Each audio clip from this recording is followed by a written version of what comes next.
A spiral ramp has the fatal flaw of obscuring the edges of the pyramid. A zigzag ramp avoids that. So, problem solved? Nope. Hello and welcome back to the channel. While a zigzag ramp avoids the worst mistake of a spiral ramp, it still inherits quite a lot of problems from the spiral ramp, and it adds one new problem. It is an external ramp, so it needs additional material and building time. It has to be made out of stone, so the side of the ramp is vertical. We need to lay many of the casing stones as square blocks, and we also cannot move the big stones over that ramp, so they have to be ordered and delivered first before we can start building.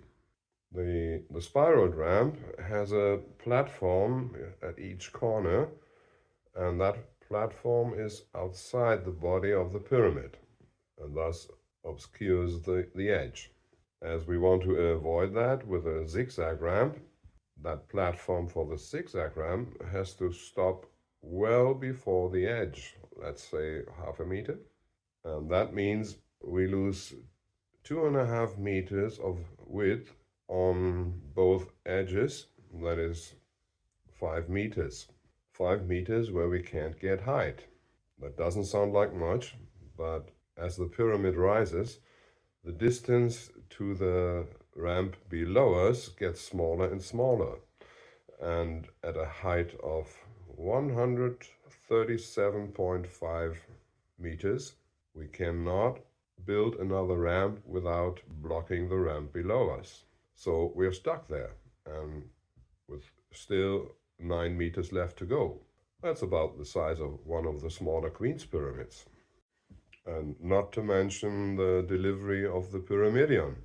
So you can't build a pyramid with a zigzag ramp without switching to a completely different method for the upper part. That's it for today. As always, please like, share and subscribe. And there are several other building methods that also don't work. So see you in the next one.